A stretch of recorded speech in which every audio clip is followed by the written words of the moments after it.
morning, good afternoon, good evening, good night, wherever you are in the world. This is Brunch Boxing. I'm your host, Matt, and I'm here with the voice of Brunch Boxing, the master of the walk and talk, the master of the sit and spit, the leader of our picks contest, Mr. EzRaw Boxing. What's going on, Ezra? I'm excited, man. It's been nothing but just a great schedule, great fights weekend after weekend, and it continues today. So I'm very, very excited. The reason why I bring up the picks contest is because I think it's going to flip on your head today because we are going against each other once again. So, also, we have the producer of Brunch Boxing, the master marionette himself, Mr. Huey P. What's going on, Huey? Doing good, doing good. Just getting the day started. Unfortunately, we had some setbacks in what was supposed to be an exciting night of fights, but we will see how this goes. Oh, I'm still excited because we are going Still am too, to. but I was really looking forward to that Aleem fight. Yeah, yeah, we'll get into that, but we got to start with the huge news that dropped like a bomb on boxing last night.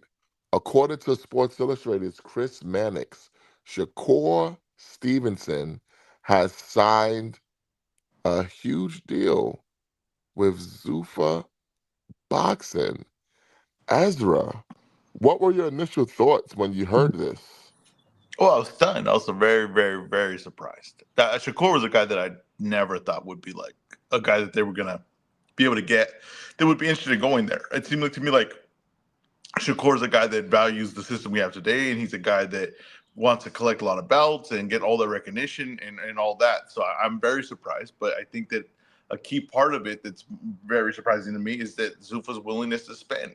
And the one thing that I said was, if they're going to compete in a market that they're not the monopoly of, or they don't have, they weren't the first one there, or they don't have like the brand, the strongest of the brand like UFC has, well, then the fighters are still going to get paid because they're going to be competing with Eddie Hearn, competing with De La Hoya, competing with PBC, competing with Top Rank. So there is actual bidding wars happening here, and that's what's going to drive up the value of these fighters. It definitely seems the one thing I thought that would hold back Zuffa was their lack of willingness to pay fighters. And I said, well, man, it would take a lot of years to kind of to make that shift of getting a bunch of prospects or guys that are overlooking and build them. But that's not been their strategy. Their strategy has been to pay, pay, pay, and get as much big names as possible on the roster. I think you're right about that in some ways. Here's the thing that I'm wondering: is Shakur really signed to Zuffa? That's Is he fair. going to Yep. be fighting on Paramount, or is this just going to be the same thing we saw with Conor Ben, where Conor Ben was wink wink signed to Zuffa, but yet he was fighting on a regular ring card with Tyson Fury as the headliner on Netflix. Yeah, I know, but I think we know now, right? That the Conor Ben signed that one fight deal just so Eddie Hearn couldn't match it, and then they got a long term deal with them, right? So I think that was more what that is. I am curious because I know I did uh, think about that. Like, is it going to be like just the ring card and he'll fight one guy and those things? But I don't know. That technically has not been the case yet, right? Like I said, Conor Ben did sign a long term deal. We kind of know what that was. Wink, wink, nudge, nudge. What that first deal was. So we'll see. But I'm just saying though, if they can get Shakur, I do think that that is a pretty big step. Um, in as fact getting the names that are like big names in boxing. If they get Shakur, that's a really big name. Well, I'll tell you this: if I'm Zuffa Boxing, I don't put Shakur Stevenson on Paramount at all. I just don't do it. I think not enough people are watching Paramount Plus. They don't have enough subscribers of boxing to justify it. If you're Zuffa, I put Shakur on CBS. Okay. Oh yeah, that's an excellent move. Yeah, yeah, yeah, definitely. And I don't know if you noticed, but Zuffa started to announce cards in actual places where fans are going to be in. Right. They got some fights where fans are actually going to be in. So it looks like they're finally trying to make their way now to go into city to city, and that'd be a perfect fight to start in New York or New Jersey. Right. Like that'd be a perfect area to get Shakur in a big fight. Yeah, I think you're right. What do you think about Shakur's career if he signs with Zuffa? I mean, if he's getting a bunch of money, his career is just fine. I do think that It eliminates him from the running from certain fights. But here's the thing: the most important one, Javante Davis, we didn't think that was happening anyway, right? No, no, that wasn't good. So what is he really losing out on? Especially if we're to believe the rumors that Devin Haney has also signed with Zuffa. So if you look at the landscape at Zuffa, you have Devin Haney, Shakur Stevenson, Connor Ben, to a lesser extent, Richardson Hitchens. You have Brandon Lee. You have all these guys in and around the same weight class. I think Zuffa's best bet would be to match them all off and see if they could hit lightning when it comes to ratings or revenue with one of these fights. Yeah, I think if they get Devin Haney and you get Shakur, obviously that's a matchup, right? One other interesting one we kind of haven't brought up is Zuffa does not have a 140-pound division.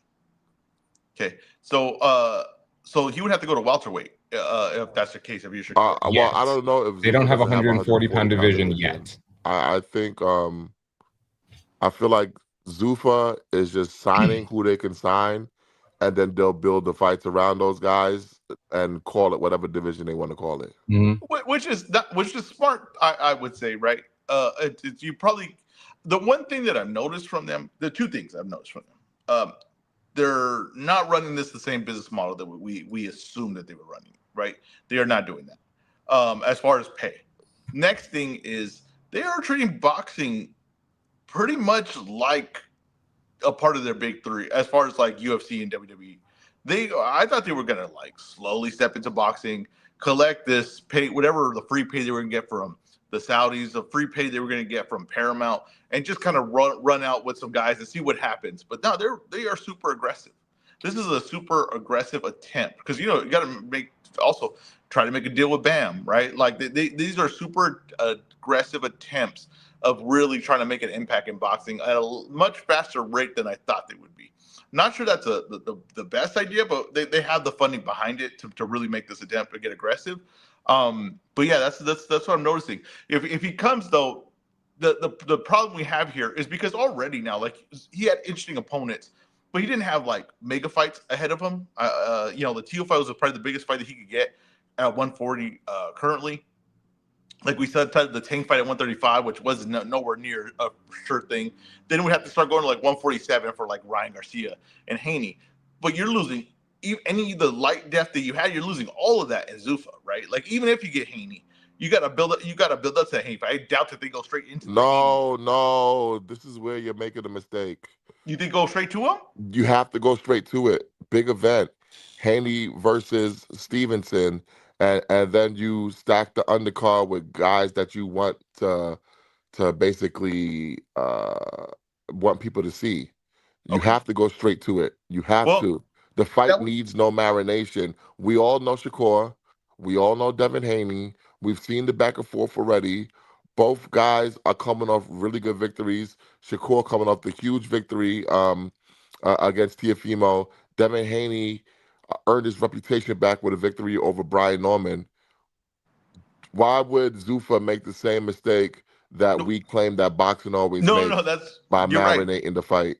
No, you're right because the standard boxing, if this happened, you would see Shakur versus Lee, and maybe even Haney versus Hitchens, and then they would match up with each other or something like that. So that would be like standard boxing. Yeah, you're right. I mean, if they're not doing it that way, then that go straight to it. That makes a lot of sense. Build a name, build a big event, put it on CBS. That'd be fantastic. Now, how much truth to the rumors are there, do you believe? Do you actually believe we're going to see Devin Haney and Shakur Stevenson sign with Zuffa Boxing? Listen, the only thing I saw for Shakur that caught me off guard is this Chris Mannix report, right? I don't know Chris Mannix would put himself out like that to because that's a big one to try to break, not have for sure information. The Haney one, we have a lot of rumblings. I was surprised at Haney, but I'm not like stunned as far as like if they're willing to pay. I think Haney and them will be willing to go, right? Uh, but the Shakur one did kind of shock me. If that does happen, I mean, that's to me, it creates an opening that anyone can go to Zuffa, and the aggressiveness are going. I think a lot of guys will start going to Zuffa. You know what I mean? You get Shakur and Haney, then like I said, anyone's possible to go over there. And all they need to get is a few solid names in every weight class to really shift the momentum of this thing. Yeah. Now, how much of a influence do you think Paramount is going to have on this situation? Because they paid TKO a whole hell of a lot of money for UFC, and word on the street is that they also gave them a little extra for Zuffa Boxing. Why the hell would they want things to marinate instead of just being aggressive and getting the most bang for their buck? No, yeah, that makes sense. Like I said, if I always say if TKO and Zuffa run business how every other promotion runs business, they're gonna lose. So they got to run it, like you said, the best versus the best. That's what they're selling. That's their whole thing. We come here, we don't have to create great storylines or play these games. We could just put the best versus the best, and you'll get to the best outcome. That would be the smart strategy to go there. And people would, Zuffa would have a fight that everyone respects. No one can say, "Oh, this is the lower. This is the highest of the high." If you have Haney versus Shakur, you have one of the highest level fights. You have a fight that everyone's talking about. You have a fight that every diehard boxing fan is going to tune into. You got every fight that every one that respects the art of boxing, everything is going to tune into. So that would put them on a legitimate, on a legitimate basis in boxing. Shakur, Devin, Hitchens, Berlanga, Ben, are we seeing an influx of the younger generation of stars moving over to Zuffa? And if so, where does it end and who's next? I think that for what we were seeing for a while, where I thought guys that were never going to be the top level guys, but had some kind of name value, and they were going there, and that made sense. Yeah, like Devin Haney, Shakur Stevenson. But when you get Shakur and you get Devin Haney, you're getting guys that are legit at the top of their game, legit names in the sport. I think Shakur is one of the bigger names in the sport. Um, and if you get them, I just think that just kind of changes everything. It's I'm trying to think of like the wrestling, let's compare everything to Analogy. wrestling. Yeah, like who went over to be like, oh damn, this is. Oh, I guess. You would think when all the WWF guys went over to WCW at first, you had Hogan, Savage, eventually you had Hall and Nash and Sean Waltman, aka 123 Kid at the time. You had all these guys going over from WWF over to WCW. Yeah, yeah, something like that. Yeah, or even like the AEW, like Daniel Bryan, them going over to being like, oh, okay, well, we got something we got to pay attention to. This seems like this is them really implementing themselves. Like, hey, we're not. There's really no insult you can make towards it if they do that. Like, hey, this is legit. We got legit guys over here. We have some of the best in the world guys, and that's really something they need to do. They need guys to say, hey, I'm the best in the world. When you watch this product, I'm the best in the world, and that I think that if you get Shakur and Haney, you start having that claim. Now, one guy who is a free agent reportedly, he lost his last fight to Shakur Stevenson, Teofimo Lopez.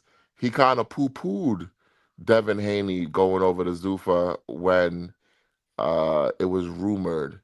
Could we potentially see Teofimo Lopez heading over to Zuffa? I wouldn't be stunned. I wouldn't be stunned in that at all. Another guy like Ryan Garcia, who he has a deal right now, but he's bringing up Conor Benn. I want Conor Benn. I want the Conor Benn fight. I just like I would not be stunned if you start seeing guys just jump over, even if they were negative about it. Like I said, the a brand, like the relevance of a brand or how you feel towards a brand, can change instantly. And like I said, if it starts getting legitimate and all that, then people will just start going for it. And like I said, the money talks. If you're gonna pay the guy more money than the other promoter, then why the hell wouldn't they do it? I mean, that's the main part of this was the money. That's the whole thing that we had really against it was like, if they ain't paying, who the hell's gonna go over there? Well, it looks like they're paying. Yeah, well, not only do they have to pay, I know you remember this, what I called the turkey tax. Mm-hmm. Because what's the point in going over there for money that I can make elsewhere? You're gonna have to overpay to get me because you've shown no ability to build a star and have me break the bank. So you're gonna have to overpay. I'll take some guarantee money, and then I'll come over there. I agree. I agree, and it looks like they're willing to do that. And like I said, when they were getting Conor Ben, I just didn't. To me, when people were making such a big deal of that, I just didn't think that was that big of a deal. Because I didn't think Conor Ben had the talent. So the thing is, you could say, oh, this guy's a name, just like Berlanga, but he doesn't have the talent. So it's like, hey, I could have easily seen Conor Ben losing to one of the lower level guys that they have, or not lower level, no name guys that Zuffa has, one of the up and coming guys. I could see Conor Ben losing that fight, like to one of those guys, right? So that was like, to me, I was like, that's not going to have the impact. It's not going to have the staying power that you think it is. But what that was a sign of just they're willing to pay. And I thought, I started to think that when they almost had Bam, right? I said, oh, well, that's it. That's interesting, right? They're willing to pay Bam Rodriguez there. So, yeah, I don't know. I think Now I we was we all talking. agree. We all agree that Shakur would be their most talented fighter, their most talented signing yet. Yes. But can you sell Shakur without the right strategic matchups? I think Shakur's a big name now. Shakur was always doing big numbers on ESPN, and he didn't have great matchups on ESPN. I think that we're downplaying this guy's star power a little bit. And like I said, those two brands together, and that whole TKO system environment ecosystem behind them, I do think that they could do something special with them. But you do need a Haney, a Connor Ben.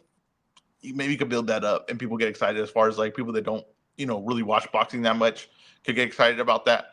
But yeah, like I said, the depth is not there. You're gonna see what they are as far as their roster because they're gonna need to make a lot of moves to add depth for him to fight.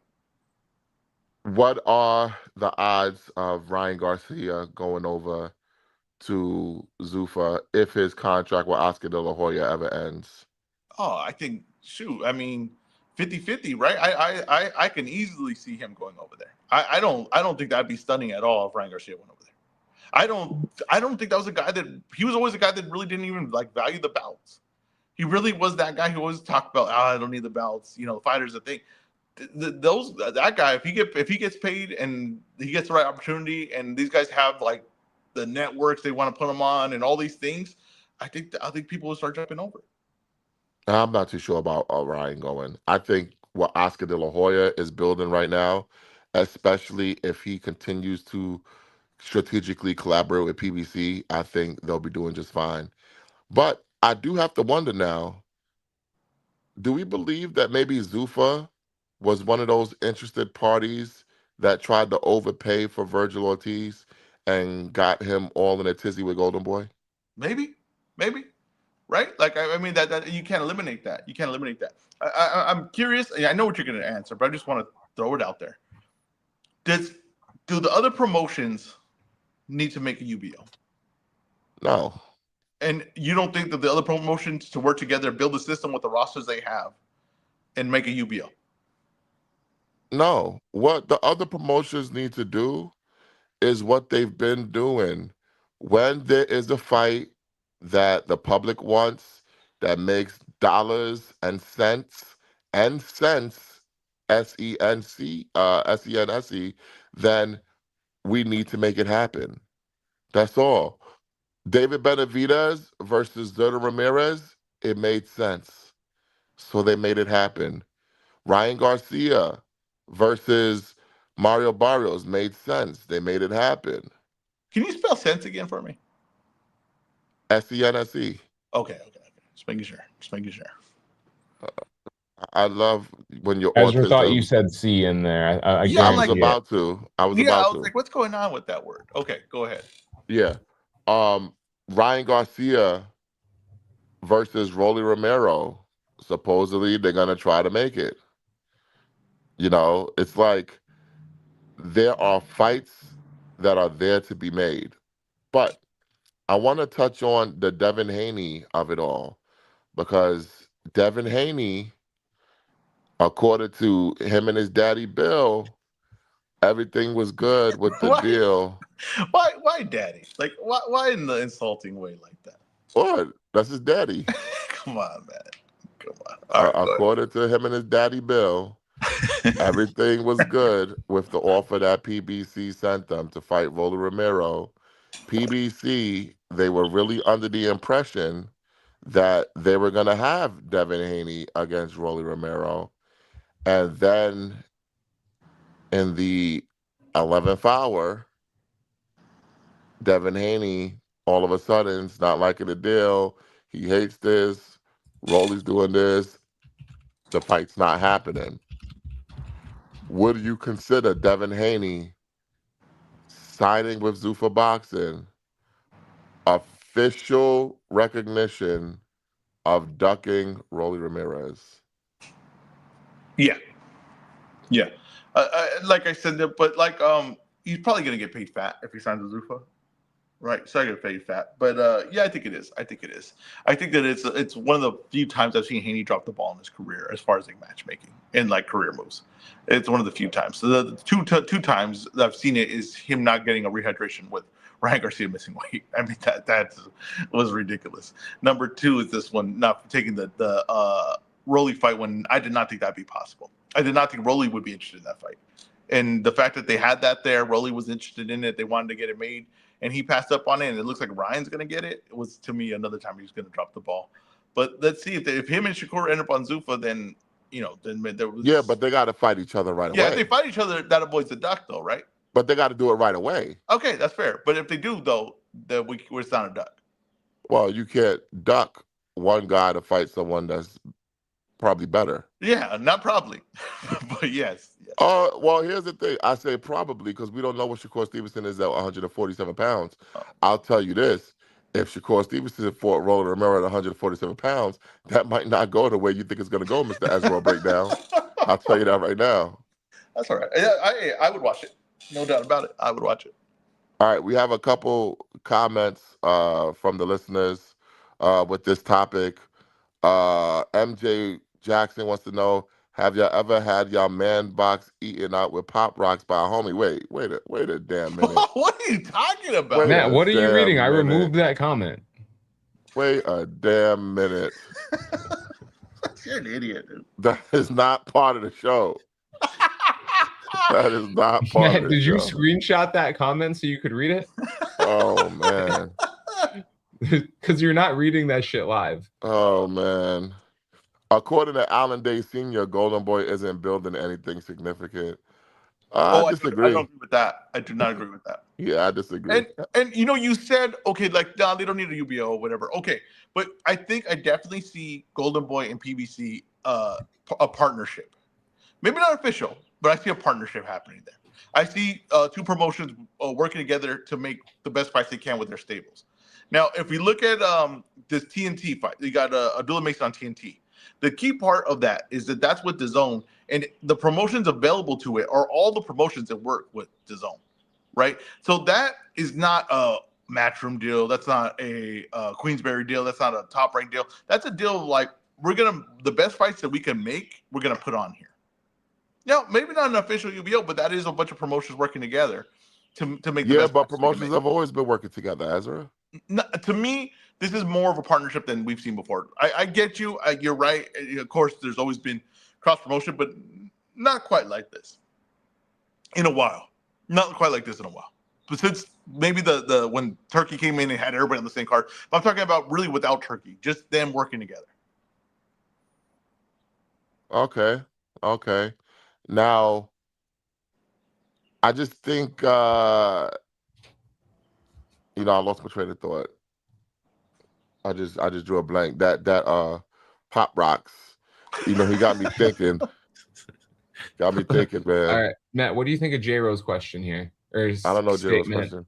So J-Ro's statement is, he said he didn't ask a question, his statement. So it is a duck. Haney could have fought Rolly and still had time to fight Shakur and Zuffa. No matter what it is, it's a duck. Oh, I agree with that 100%. And I thought I found it very funny that a lot of guys like Alan Day Sr. were definitely Team Haney. Everything Haney. Now, all of a sudden, that Haney duck Rolly, I saw Alan Day Sr. said PBC is barely a functional business. Hey, guess what? They functioned well enough to make a great offer for Devin Haney versus Rolly Romero. I think we're at the point where it's just a matter of people are gonna root for who they root for. They're gonna side with their guys no matter what. But I will warn all of you, don't let people put you in a position where you have to defend the indefensible. We should have been prepping for Rolly versus Devin 2 weeks from now in New York or Las Vegas. We should have been prepping for that. And then if Devin Haney is who he thinks he is, he could have been the conquering hero going over to Zuffa with two belts instead of one belt. But that's not happening now, is it? No. No, no, no, no, no. But it is what it is at this point. Um, Zuffa, they've been in existence basically since the end of January. They're coming up on their sixth card. How you feeling about Zuffa right now, Ezra? I think it's an entertaining product as far as like the fights are pretty decent. There's no like, oh, I can't miss this yet on there, right? There's nothing that, but as far as like building up a promotion, I think that that's the smart way to do it. It's gonna, of course, there was gonna be criticism to it, but you have to build it up like with at a lower level and fighting in their little like gym area thing. It makes sense as far as like you got to learn how the production works, what doesn't. Um, like it's just like building a business, and the only problem is that it has a really big name already, right? So everybody's watching it and criticizing it. The thing, I get that, but it looks like they're taking the show on the road. I do like the fight this Sunday. I think that there's some good fights. I don't love the main event, but I like the fights on the card. Um, and the show's gonna go on the road, and it looks like they're gonna try to do bigger fights. They're gonna try to grow the thing. So it's right now to me, it's just too early in the form to be like super critical of it. I think that that's the way you should attack it. I think a lot of times these promotions get into things like a Triller or something like that, and try to do the biggest thing right away, and they don't know anything about it. Try to do the biggest thing right away. You gotta slow roll it out to really learn the ins and outs of it. Yeah, I agree. I agree. Is going to Um, the Cosmo in Vegas really branching out? yes, They're going to Sheffield too. Oh, okay. yes. I missed that one. Yeah. And they're going to Bournemouth. So that they're going all over. But Ezra, how do you feel about the week Zuffa is having? Because they have dominated the boxing headlines this week. Bro, it's been listen, not just Zuffa, TKO. TKO is having the best week of TKO ever. They're having the best week. We had the Gingerbread Man funeral on WWE SmackDown. You have Roman Reigns versus Fatu, which I think has actually been pretty damn good build up, pretty damn good storytelling in there. So I think WWE after WrestleMania, which been people real negative, I think heading in the right direction. You go to UFC, we have a fight that I'm actually excited about. I haven't been excited about a UFC fight in forever. We have a fight tonight that I am like, there's actual hate in there. Then you have they're obviously trying promoting more for UFC fights than ever before. I think they got the message like, hey, you're throwing zero effort out there. No one's a thing. Now they got actual hate. They got these press conferences that are heated. The thing, and now boxing they announced they're going to sign. Well, rumored to announce that they're going to sign Shakur. That's a hell of a week for them. That's a hell of a week. Yeah, yeah. I think I agree, this is the best week they've ever had, but not anything doing with Shakur or any of the reasons you say. Okay. I think this is the best week that they've ever had, depending on what happens on Sunday.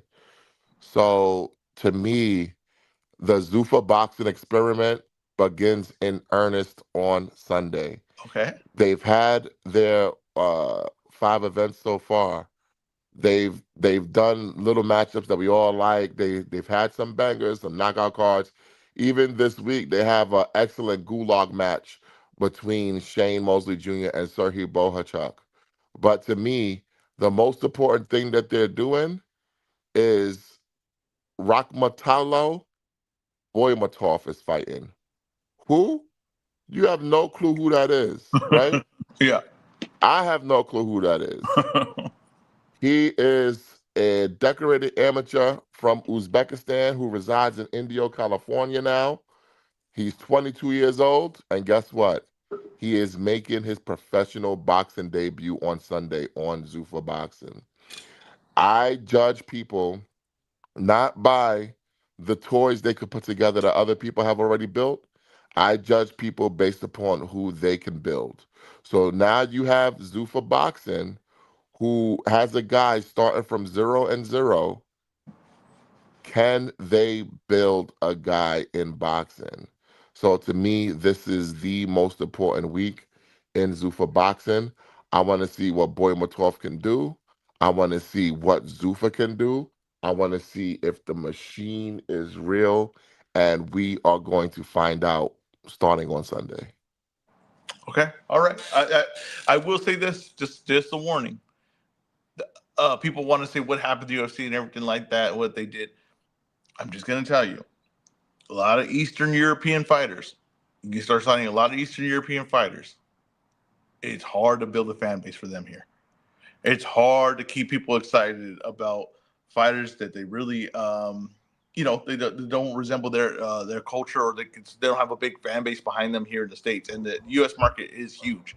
Now, I think we always should just try to get the best fighters, but I'm just saying though, in the UFC, I think the crucial blow to star power was so many basing your whole roster on the top guys being Eastern European. I don't think it was the Eastern European prospects and fighters necessarily itself. And we'll get off this topic because I'm going to bring it back to boxing here. Because you do have that in boxing. You have people get behind people like Triple G, Arthur Beterbiev, Sergey Kovalev. You have this. It's the style of fighters that those guys in MMA fight. If they can get the entertaining fighters, if they can get the right fighters, then it doesn't matter. I would just say when you're like top rank in your I'm just gonna say throughout time when you base your whole thing like a guy like Janibek or something like that, it's just hard to build that fan base. Look at Triple G was what was his whole expression? He had the Mexican style, right? Like the thing that built they built a fan base on that. But he also worked because he was Canelo's rival. He worked because Canelo was there. There was the rival to be there, right? Kovalev didn't really work. Even at his biggest fight, he was never a star. Sure, you're right. You're right. I mean, yeah, you're like right. even with Andre he Ward, wasn't a big star, but I mean, people cared about watching him fight. Yeah, but I'm just saying, even like with Andre Ward, which should have been like a legitimate, that's a big rivalry. You got a gold medalist, and you got the like a Russian fighter to fight him or whatever, huh? That shit went double wood. Yeah, exactly, right. So, pause. But did you really it's pause? really hard to build Eastern European fighters, and if you better have a hell of a promotional idea, or he must have some hell of a personality, like Triple G, the way he talked, the way his knockouts, his thing, and all this thing, and they based him in LA. It worked what they did with him, but everything else is very, very hard, and that's what I'm saying. They're gonna have an easy time signing European fighters. I'm gonna tell you that right now. Eastern European fighters, that's gonna be their easiest ones to sign. That is gonna be, it's gonna be like just the lowest hanging fruit. They're gonna be able to do that. You have to have the thing to be like, make sure we're building this U.S. market, though. You got to look at what works in boxing and all that, and what hurt the UFC. The Eastern European fighters, you say it'll be easy to build, but can they build any of them into an attraction? No. I don't say it's easy to build. It's gonna be easy to sign them. Yeah. Yeah, that build's gonna be hard as hell. Okay. Yeah, that build's gonna be nearly impossible. No one has consistently done that, and a lot of guys have. This isn't a new idea. This is the people have had this idea before. This is almost an impossible task to do. You know what's funny? I kind of feel like when you focus on the Eastern European, you end up going out of business. Yeah, we saw that I'm with HBO. We saw that with Top Rate ESPN. It's like once you start focusing on these guys that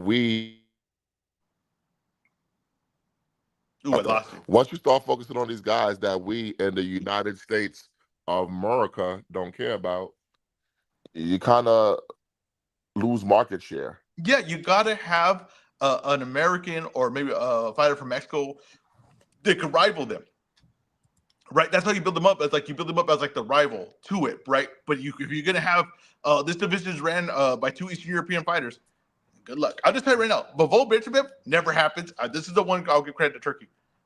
That fight never happens if he's not in there because there was no money to make that fight, and no one understood. No one wanted to just say that there was no money to make that fight. That fight was not gonna make money.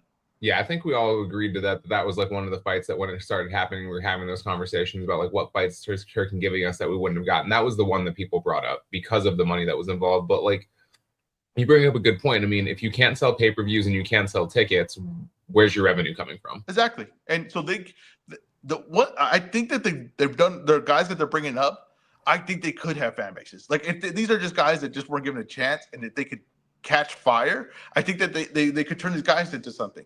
But like I said, the low hanging fruits, they're always going to be the Eastern European fighters. Um, and if they go and say, "Oh, this is where we're going to build these guys" and stuff like that, it won't work. It won't work. Yeah, yeah. I mean, we'll see though. But like I said, the experiment begins in earnest on Sunday with Boymatov. So we will see what they do with that. Let's move on to the other big story in boxing, at least in my estimation. Canelo Alvarez is back in the news and active in the news. I guess he was not happy seeing all the love that David Benavidez was getting because now Canelo Alvarez says that he promises to reclaim his Mexican holidays. Here's the exact quote from Canelo. He says, uh, Cinco de Mayo will always be an important date for me and my career. This year there was no fight, but we'll see each other at the next one in September. More information soon. And for those who wanted it in español, el Cinco de Mayo siempre será una fecha importante para mí y mi carrera.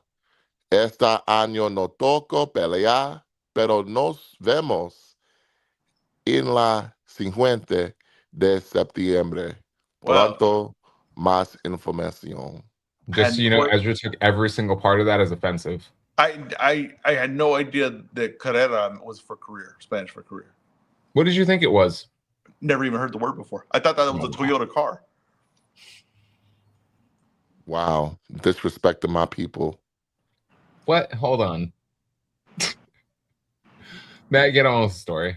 I know like 5 people that drive a Toyota Carrera Now, Ezra, first of all, why is Canelo speaking out this week of all weeks? because David Benavidez had a star-making performance. People booed Canelo when he interviewed in the crowd, and he is feeling self-conscious that he might uh, avoiding this Benavidez fight might have long-term effects on his legacy. And I think that also Canelo is a little bit afraid that maybe the end's here, and he's trying to push back on that end of his career. I don't think Canelo wants to end his career anytime soon. I don't think Canelo is looking at his career anytime soon. So he wants to continue, but he don't want to take a back seat. That's one thing Canelo's not going to do. He's not going to try to take a back seat to someone. But it's very funny to me to say, hey, these dates mean a lot to me, and I'm going to continue to secure these dates, catch my next fight, which will be in Saudi Arabia. You know what I mean? Like it's this is uh this is Fat Elvis. I gotta tell you, this is Fat Elvis part of his career. And when you avoid something, like I said, you can't avoid your fate. You can only choose to decide how you meet it. And he didn't meet it. He didn't meet it with David Benavidez, and he fought Crawford. And he thought he had beat the game. He thought he had tricked the game, and he still took the loss. But the only problem was it was a brutal loss to a guy that was jumping up in weight. That really showed levels. The problem with that fight really is the level difference that it looked like versus him, because he had the size. So he was just like, okay, well, is Crawford skilled enough? He's not that skilled to where he's gonna be able to just outbox Canelo, and Canelo's not gonna do anything even with the weight advantage. Well, that's really what it looked like. So even worse on his legacy, because you people were talking like Canelo was, an all-time great fighter. I think the Crawford thing really knocked that down into perspective.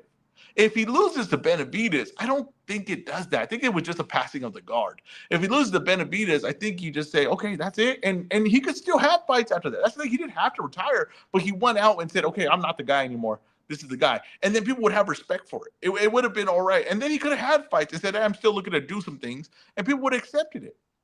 But that's not what happened. And you're seeing the cracks in his confidence. Now, let me ask you a question. Speaking of cracks, you say that Canelo's in his Fat Elvis era of his career. Yes. What fight is Elvis on the toilet? I think it might be in Beasley. I'm telling you guys. No, And let me come tell you why. on. And what he just said right now kind of proves everything that what I'm thinking. I'm thinking like it doesn't pass the sniff test. But the reason why he's taking it Beasley is because Canelo's not the point right now where he could fight a nobody and people are gonna tune in. He's not gonna fight nobody and people are gonna respect it. So he knows he has to fight a legit dude. So that's why they're putting in Beasley in there. That's really what it is. I'm telling you, they are miscalculating this fight. And I'm telling you, Canelo's gonna be slower. He's gonna be cardio issues. His power is not there anymore. The preciseness of his shots is not there anymore. Precision. And I think he's just gonna come up short in this fight. I think this Now, is guy's preciseness tailor-made a for word? him. I don't think it is. Huey, hit the Webster's dictionary. Is preciseness a word? This will be the I don't second think time. preciseness is a word. I'm not going to look it up. We don't fact check here, but Hold on, I'm gonna look it up. Look it up. What are we doing here? Cause you know what? I realized? You talk like Donald Trump, where you be using words from like the 1600s that no one uses, but it happens to be a word. This is preciseness. But Matt, to answer your question, I think he gets Mbili. I think he walks Mbili into something. Plus, I mean, Mbili has the same gas tank issues that Canelo does. Maybe not as severely at this point of Canelo's career, but he still suffers from it. Iglesias is the answer that you're looking for. He'll never fight him. If they make that we have fight, a rule in EzRaw. Okay.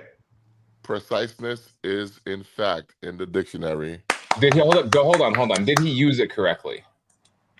It says it is labeled an obsolete word, but it does exist. They need to bring it back. That's what I'm saying. You guys understand? EzRaw is one of these people that mistakes into shit being correct. No, what I'm doing is, I'll tell you what I'm really doing. No, you're doing the weekend at Birdie's. what I'm doing is I know that this word should be used this way. I'm kind of like a trendsetter when it comes to words. I don't go with a thing. I'm like, no, this word fits better here. It works better here. And then I plug it in. This is the second time I've done this. Bigly. Huh? Bigly. Oh shit. I wonder if Kofifi is a real word. But anyway, here's the thing with Canelo, right? He's really showing a real jealous streak of David Benavidez. You know, that's very, very weird. But you think that he can't reclaim his Mexican holidays? Okay, let's just go down the line. Okay. Because I think he can. Let's say David goes to Bivol next. Let's say David actually gets Bivol next. Okay. How does Canelo match that? Let me ask you a question. Does PBC have the balls to put David versus Bivol Mexican Independence Weekend? Why not? Canelo's going in the morning. That's not my question. I know you think you're some bold maverick. Does PBC have the balls to do that? Yes. Yeah, they do. Yes, they do. They do. And let me tell you why. Canelo's going in the morning. Canelo, they can be across the street. They do. Bro, yes, they do. It'd be stupid not to, because you're going to at least have all the fans be able to go to that fight. You're at least going to have all the fans be able to go to that fight. Now here's I'm going to tell you right now, anyone PBC other than won't do Bivol, it. if it's anyone other than Bivol, and maybe better Beav, I don't know, man. I don't think PBC does it regardless of who he's fighting next. Well, let me tell you this. Okay, what if you have Pitbull as a co-main? PBC doesn't do it. Bro, let me tell you something. I'm just going to tell you right now. PBC, you have something here special. You saw it. We all saw it with David. We saw it. You have something special here. You have Pitbull ready to go. Build the card. And if Bivol don't want to step up and fight him, move him to heavyweight. Build the card on the thing. Take the date. If David Benavidez wants to fight Canelo, it's not going to be in the ring. It'll be in the box office. David, this is the move. Push for that date. Tell him I want to go head up with him. What fight does it? Is it Andy Ruiz? Get Andy Ruiz in the ring. Is it Is it Deontay Wilder? Let's get him in the ring. Is it Bivol? Can we get him in the ring? Is it Benjamin? Can we get him in the ring? Let's make that fight. Let's do it. David, you're not going to get a chance with him in the ring, but take this from him. You can see the cracks. Go and take that. I think it's going to be very hard for him to take these days from Canelo. And I do think Canelo can reclaim these Mexican holidays. And here's how he'll do it. Cinco de Mayo, 2027, Canelo Alvarez versus David Benavidez. They fight for the right to the holiday. Bro, stop bringing up that fight. You still haven't given up on this fight, huh, Matt? There's no reason to give up on it. What weight is it happening at? 175. No fucking shot. 175. No fucking chance. You know, I was thinking about How would I know? Would I hate when people do that. What is that called when someone does that? It's idiocy. You know, Canelo's whole thing with David was like he doesn't have that much ability. He's just big, right? Like that's the whole thing. And then he goes and watches David move up in weight and be the smaller man and just dispatch Zurdo Ramirez and just get rid of all that, right? Everything that he said, just get rid of all that, just shake all that off. It's just like the hand speed, the combinations, the defense, everything. Just put the full in effect right there in front of him. Oh man, I can only imagine what he felt like watching that. So here's another thing that we haven't taken into consideration. Can David get back down to 175 by September? Yeah, definitely could. Well, safely, where he feels like full of strength and effectiveness. Yeah, I don't think David. If I'm David Benavidez, right? The most important thing for me, especially if my next fight is Bivol, the most important thing is that I feel 100% going into this fight.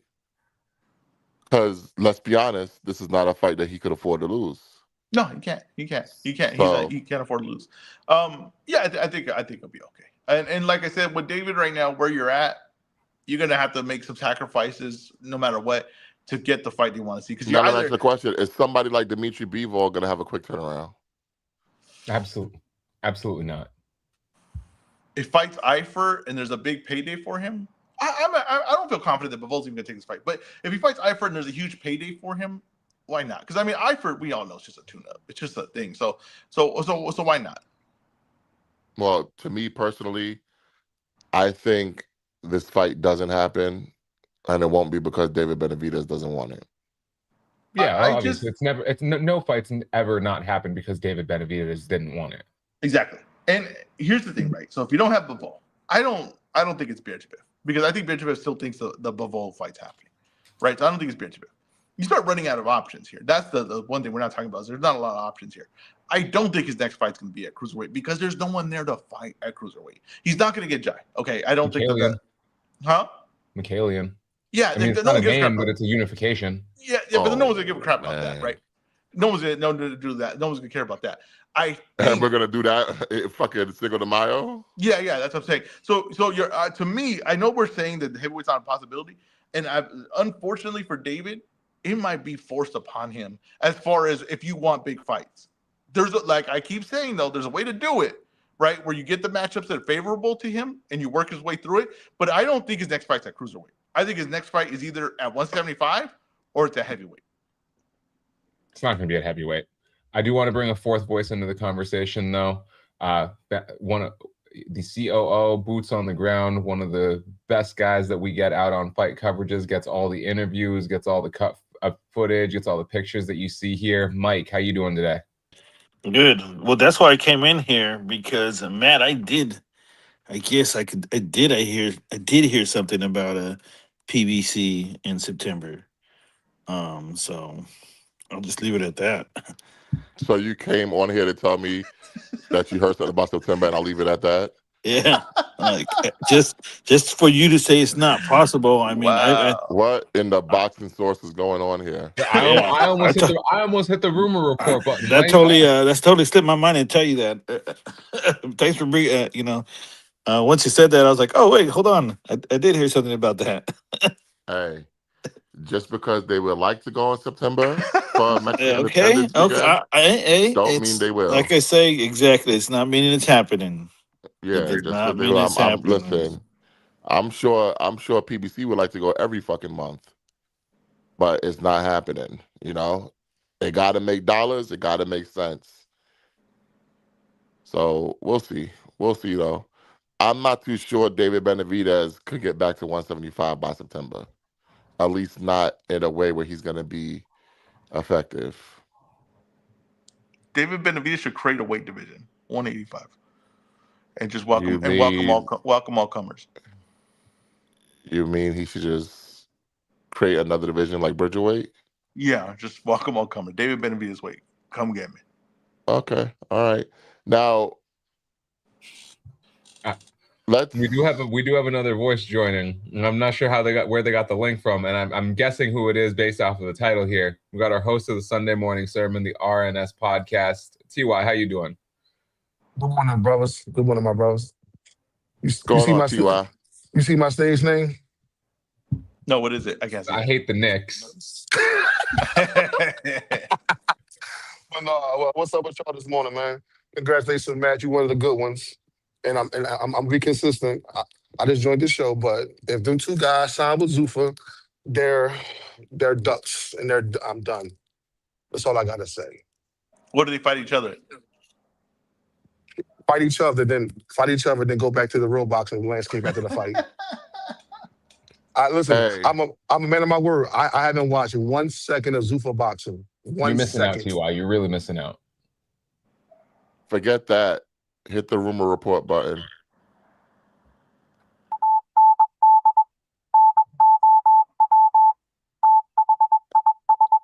This is hot off the rumor report bat phone. Team Bivol have already started breaking down tape of David Benavidez, and they are serious about wanting the fight after their tune-up. Hey, Matt, can I tell you something? They didn't start soon enough. Listen, if that fight gets made, like I said, I think that's taking the crown for best potential fight that can be made. We got to clip that. I think that's taking the crown for best potential fight that can be made. No, it's not. What's better? It's still that fight at 135 pounds between the guy Tank from and Baltimore. Shakur? Yeah, that's still the biggest fight in boxing. I need to see Tank in a ring in the next 7 months before I think that's the biggest fight in boxing. Yeah, No, I gotta be honest with you. As far as maybe biggest, you're right. But as far as all around overall grade, as far as like level in the ring, skill, what it means, and the how big the fight is, I think all around overall, I think that's my number one spot right there. I Nah, disagree. I I disagree, disagree. Ezra. Because I think my bad, man. I think real quick, you get the floor, man. I think Benavidez packs him up. That's like that fight won't be competitive. Oh man, well I mean, That okay, fight that's won't be fine. We can competitive. think that, but that would still be that's not anything on Bavolo. That's just a huge statement by Benavidez. So that doesn't even matter. That still doesn't change the thing because that's just a huge statement. That's like saying, okay, I think Crawford's gonna knock out Canelo. Okay, well, damn, but that before that fight happened, that would still be a huge moment. So it doesn't even knock it down for me No, because honestly, if Shakur and Tank fight, I think Tank's chance on there is knocking Shakur out, right? I think that would be his shot in there. I think if it goes a boxing match, Shakur's going to win a landslide points. But it would be like, can Tank land something to change his whole damn fight on a flip, or put him on his head? So to me, that don't really change anything.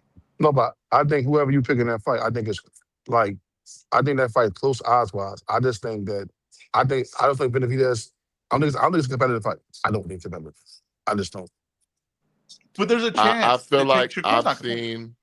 I've seen enough of both guys where I agree with Ty. I don't think it's a competitive fight.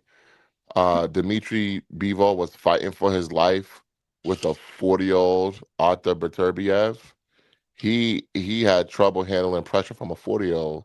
Imagine trying to handle pressure from a 29-year-old who is a lot more spry and who throws a lot more punches and bunches than Artur Beterbiev, I think that's going to be a huge issue for Dmitry Bivol. And there's no time like the present to get the fight done, because with the injury to Callum Smith, that pushes the WBO mandatory down the road a little bit, to maybe they can get this fight in before that fight is officially mandated. And Matt, So, I know he cheated, but I feel like that fight would look like, I know he cheated, but I feel like that fight would look like Margarito Cotto. ooh. Oh, I like that Ooh. I comparison. do like that comparison. From your lips to God's ears. So what are you guys, just a question, top 2 fights that could potentially be made in boxing right now? You mean realistically? I guess, yeah. Realistically, they're in the same division. Yeah, I mean, what's realistic? To me, the top fight that could be made in boxing is Tank versus Shakur. Okay, and number 2. Without a doubt. Number 2 is Tank versus Lamont Roach. Oh, come on, Matt. Come on, Matt. I think Tank versus Shakur is probably the most commercially successful fight that could be made right now. But I think I agree with you. I think David Bivol is probably the best critically available fight that could be made. Critically available. My people are ready for a Tank Pitbull. I'll tell you this: the critics, they never got nobody paid. No, and that's what I'm saying. It's a matter of like what you're looking at. But I don't think that Tank versus Shakur is like as good of a fight as Bivol. Oh, you're bugging. You're bugging. Hey, listen. Hey, Huey, I disagree with you. I think the skill gap between Shakur and Tank is greater than it is between Benavidez and Bivol. Hey, Huey, I know it's a fancy fight, but listen, I think the second biggest fight is involving David, but with Usyk. Going to fight the heavyweight champion of the world. I thought about that. I thought about saying that too, because heavyweight's always a bigger fight. That fight right there, like can a monster beat the heavyweight champion, the king of the world? You know what? Fuck it. Let's just keep saying David's name. Matt mentioned it earlier. Canelo David's third on the list. Let's be real. Yeah, but if David win that fight, he the baddest man on the planet. He beat the fight. He the baddest man on the planet. He beat. Yeah, you guys are talking biggest. I'm talking best. What's the best fights that can be made? Right. That's I mean, we just saw it last weekend. That's the difficult part about that, is we just saw it last weekend. The best fight is Shakur. No, the best fight is Shakur versus Tank. That's the best fight that can be made. Yes. I don't know about that. Well, it was another fight. It was this guy he want to fight his promoter. It could have been Ortiz versus Ennis. That would have been a big fight. There you go. Right? That would have been a great fight. That's an excellent one. I think the Tank Shakur is an excellent one too, but I don't think it's number 1. I would take Bivol Benavidez over that. I think that maybe that's a conversation for number 2. I think, and maybe people are gonna hate on this, but I still think Inoue Bam is. I wanted to say it, but then I thought about it. I was like, if we're talking about it being a good fight, I'm not sure that. Hey, I'm gonna tell you right now. I think Bam might make that a good fight for 2 or 3 rounds, but after that. Man, I don't know. I'm telling you right now. I think Inoue Bam is number 2, and then number 3. I'm okay with Shakur Tank, or I'm okay with Boots Virgil. But you know what though? Maybe we're sleeping on Zayas. Maybe one of the best fights a better fight's already made was Zayas Boots. You know what I mean? We're talking potential matchup, but maybe the better fight's already made was Zayas Boots. Hey, Huey, is Inoue Bam an American fight? No. That goes to Japan. So good to go as we can't put it over Shakur and Tank, but Shakur and Tank will be a big fight in the States. That's for sure. I think Inoue Bam might do a bigger gate in the States than Tank Shakur does in Japan than Tank Shakur does in the States. No, it won't. I agree with Mike. We're losing you a little bit. You're computer loving. I still think Ryan Haney is a good fight to make. We got a comment from Trill in the listener section. He says Rafa versus Junto and Rafa versus Inoue. Rafa versus Junto. Bro. Matt, you're still saying. I like the fight. Okay, Alan Day has a good comment here. Opetaia Benavidez, is that in the conversation? No, Oh, no. It's a good fight. It's a good matchup, but it doesn't overall for judging all the things. No. Okay. what does Opataya have? He has no belt. Like what?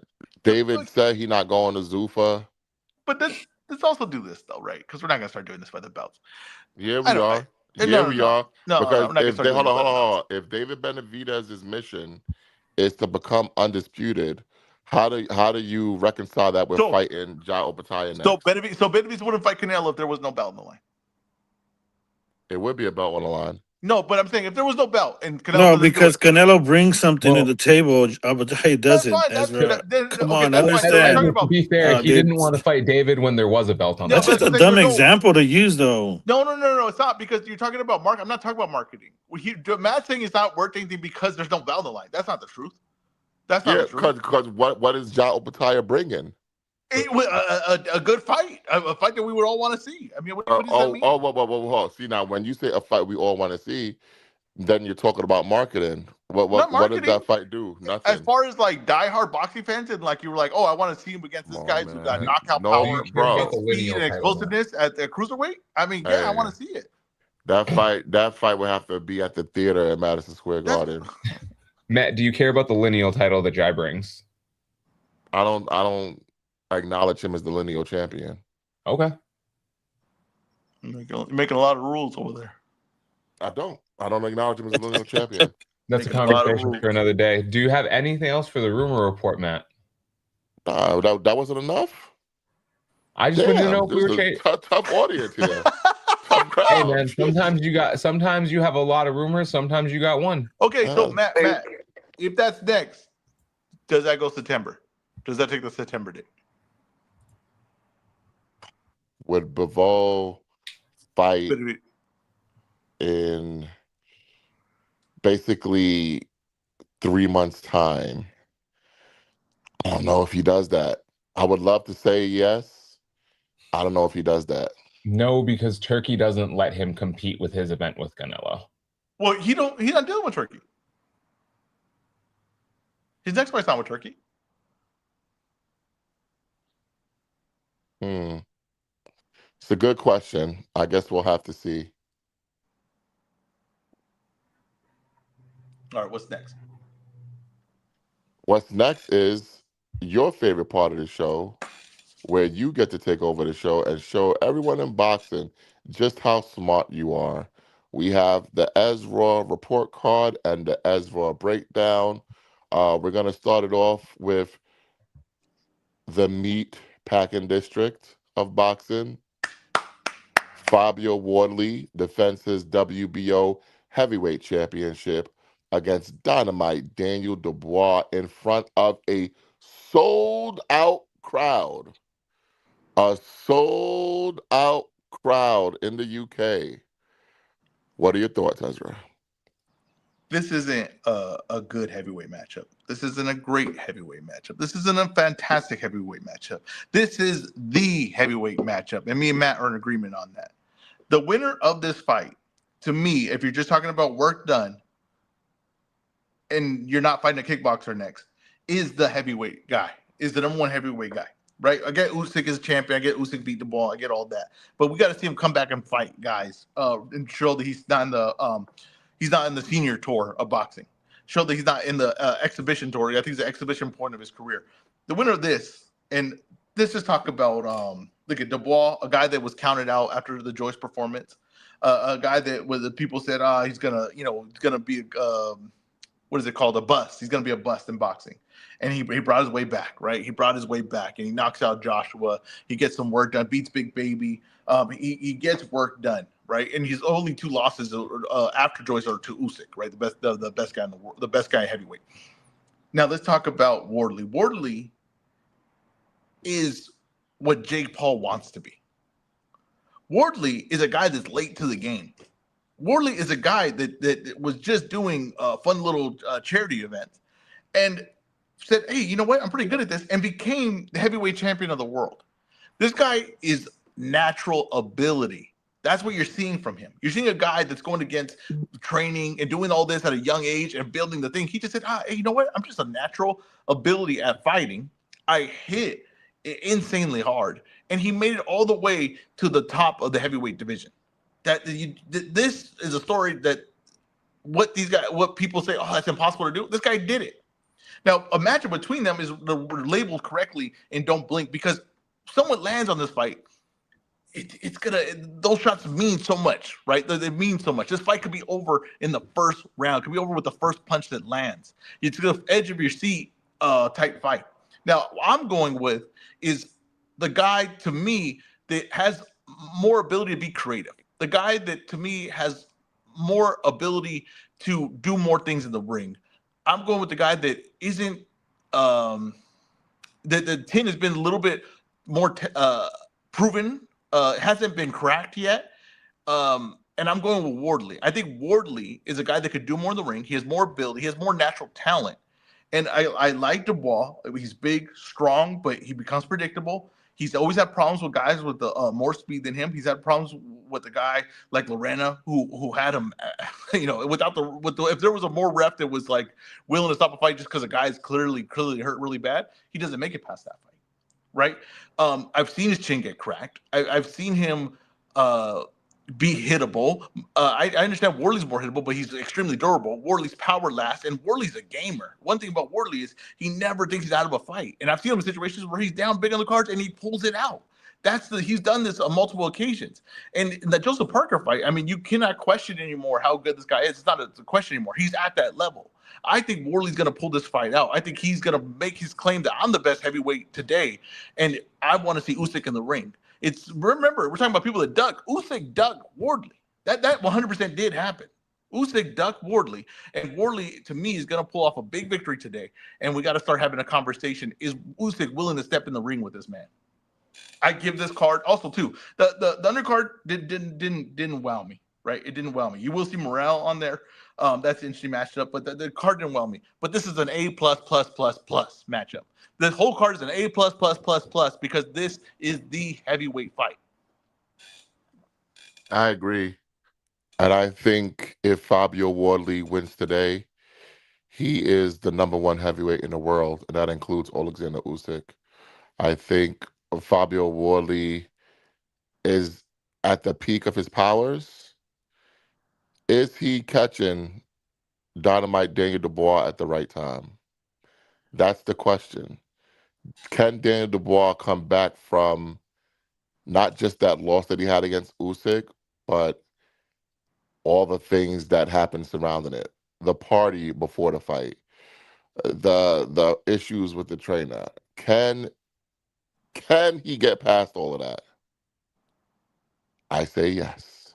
Oh, I am going with Dynamite Daniel Dubois by knockout. I will also grade this card because this is a one fight card. 2-1 fight. A plus because one thing about me, I love the meat, and we have the meatiest Pause. of battles today with Daniel Dubois and Fabio Wardley. Man, it's gonna be good. This is gonna be good, and I feel I know in the UK they're excited, but I feel like here in the States we're not excited enough about what we're gonna see. This is gonna be good stuff. You guys are excited about Brock Lesnar versus Obafemi? This is that kind of matchup. This is that kind of matchup. I want to see what happens when someone lands. What's gonna happen here? I'm not sure if they're still on, but I think joining the show right now is historian. The man that runs the corner stool. Cliff, are you still here with us, Cliff? I am here. What do you think of the matchup today? I love this fight. I mean, look, I disagree slightly with the idea that the winner of this fight is the best heavyweight in the world. If Dubois wins this fight, we already know Dubois is not the best heavyweight in the world. It actually amplifies the case for Caballel as the most deserving contender in the sport. Right now, it's not clear it's not truly clear who's more deserving of a shot at Usyk, whether it's Caballel or Wardley. If Wardley wins today, I think he pulls ahead in that regard and makes it more definitive. But this will get us a step closer to knowing who is the fight that we really need to see next for Usyk when he's done jerking off with some kickboxer next in a couple weeks. I mean, it is. I mean, look. I mean, if you pay for that in a couple weeks, you're essentially paying to watch Alexander Usyk jerk off at 39, and there's nothing wrong with that. Feel free if that's what you want to do, or you can save your money and wait for him to fight a real fight again. Is there an age acceptable to pay? But what's that? No. Go ahead. Sorry. But as far as the fight itself, I'm actually with you, Ez. I think Wardley showed me in the Parker fight because we didn't really know. We knew he was tough. He was coming along, but he'd been fighting Hooney and Fraser Clark and other sort of prospect heavyweights. Against Parker, he was fighting a legitimate contender, one of the better heavyweights of this generation, and one who was on a hot streak. Like, you look at where Parker was coming into that fight, he was on the best run he'd been on in his entire career in terms of quality wins. And he outlasted him when he was asked not just physical questions, but questions of his mental strength, of his character as a professional fighter. Fabio Wardley answered those questions. And when Daniel Dubois has been asked those questions about himself beyond the physical, when he's been asked questions about his character, about what he's willing to go through to win, he has a break point. He folds. And we haven't seen Wardley fold. And I think that's going to make all the difference in a fight between punchers. Also, something that jumped out to me, and I wrote about this in a preview that is now live on the Corner Stool. Dubois came into this fight the heaviest of his career. He's almost 10 pounds heavier than he was for the second Usyk fight. He has not fought since he got absolutely shelled in 5 rounds last year. I'm not sure what we're getting from Daniel Dubois, and I think Wardley can exploit that. Now, I like Wardley by knockout in this fight. Now, I agree with you with the Caballero. Now, when I say that this guy might be the best heavyweight, I guess I would say work done. So maybe, like, rankings don't necessarily work by, like, this is the best guy. This guy will probably beat everyone. But as far as work done, I do think the winner of this, while Usyk is, like you said, and the beautiful way you phrased it, is doing his nonsense. I think that this would be the guy that's got the most work done at heavyweight, not named Usyk. One thing I want to point and out, I think a lot would, because a lot of you guys don't understand heavyweight the way I understand heavyweight. The heavier Dubois has been, the better he has performed. I just want to point that out. What is he waiting for this one? He's 251. First time he's ever come in over 250. Oh, wow. For the Joshua fight, he was 248. For Hrgovic, he was 245. I think we're going to see War Dubois today. Listen, Fabio Wardley is a baby, and every baby needs a daddy. Daddy's home today. Is Wardley a superstar if he wins today? No. Maybe in the UK. That's what I'm saying. Well, you can only be a superstar where you're at. Oh, yeah. Listen, he's already a star. He's done back-to-back excellent sold-out events against Joseph Parker and Daniel Dubois. So he's already a star.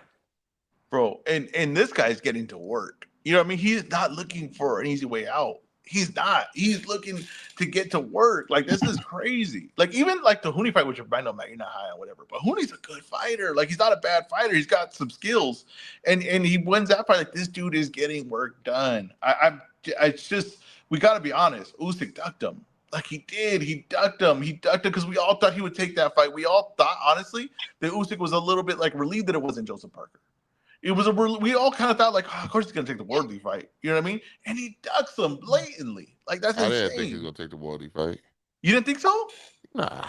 Bro, I think you said after the post fight that Usyk's gonna take this fight. I wanted to say word for word, that's what you said, but I want to say I did. All right. I don't think he's gonna take the Wardley fight if Wardley beats Dubois today. I still think that when he's done with Verhoeven, Usyk is probably gonna fight Deontay Wilder. It would not surprise me one bit. Let's go. Fuck this Wardley fight. Now, why do you guys think? Now, I get I get why Wilder, right? I get why he takes the fight. But what is it you think about Wardley that he doesn't want to get in the ring with?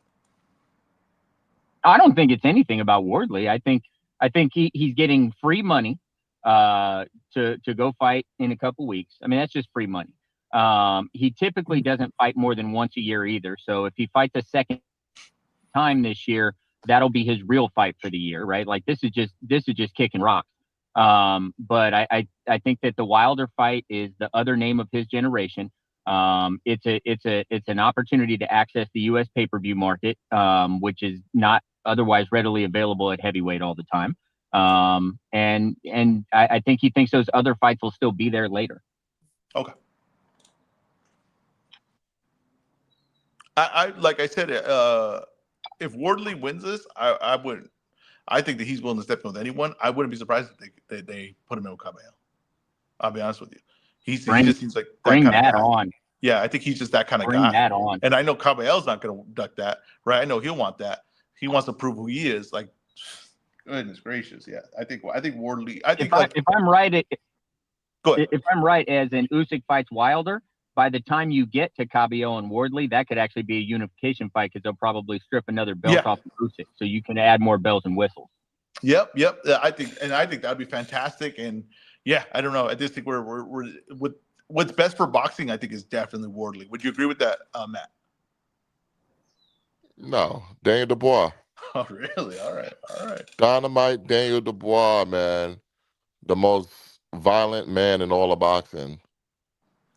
I don't think you can have that claim, but all right, all right. All right. Another fight happening tonight. It was supposed to be Angelo Leo defending his IBF featherweight championship against Rais the Beast Alim. Alim missed weight by almost 3 pounds. He refused to weigh in for a second time. Atif Oberton steps into the main event against Carlos Gongora. Ezra, thoughts on what happened and thoughts on this card? When was Aleem's last fight? Do you guys know that offhand? Oh God, don't, bro. Thoughts on the fucking fight, bro. Well, the reason why I asked that is You because should have looked that up if you thought you were gonna be thinking about it. Look it up. The fuck, you want to pause the show to know when Rais Salim fought? I don't Rais know. Salim. It's a simple question. A simple Google search could get that. But All why right. why It I was say that? November, I guess. Makito Nakano. November, right? Okay. That's the reason why I say it is because Frank Martin asked him, guys miss weight, right? Like, and what leads to that? And he says it's because if you have a good distance between fights or something like that, you might not know that your body changed, or you might not know your body's struggling with something because So there's such why a didn't you gap. just leave with that? Say, I was talking to Frank Martin about guys that miss it. Like, why didn't you just start with that instead of asking Because he oh didn't know if man. it applied to him Yeah, because you of the need to know time if I off, the can just say layoff. that, and So then you guys Yeah, but tell it me. still would have been a good Yeah, story. if I say that, and then you guys tell me he fought a month ago, you're gonna be like, It why the hell still did would you have say been a good story. exactly. Yeah. exactly? Thank you, Mike. You understood. But So and he says, yeah. and you're not sure where your body's at. And this is the thing that I don't think people talk about enough. Like when fighting consistently, it's just knowing where your body's at, what speed it's at, like how it's reacting and all that, and you're just in tune with it. But when you have distance in it, you do a camp, and camp could lie to you, right? Like because might be hitting the pads and not see it, fighting lesser sparring partners, not really being pushed, and then you get in a fight and you're like, oh, whoa, I'm not the timing I once had. My speed's not the same. But another thing is, what I never thought of is weight cutting, right? This came off a year ago, but now I'm a different person, different body, and that could be a big reason there. But I just found right now, Aleem is a guy that cannot afford to miss opportunities like this. He's just not. He's not that guy, and you gotta be able to execute when you get the opportunity. When you're a guy like Aleem that doesn't have a big name, doesn't have a huge following, and you get this opportunity. This was a very good fight. This was a very good fight. This is actually a big disappointment to the schedule. It just doesn't have a lot of buzz to it, but this is a big disappointment to the schedule that we lost this fight. And the fact that Leo would have kept his belt even if he would have went through with the fight, even if he had lost.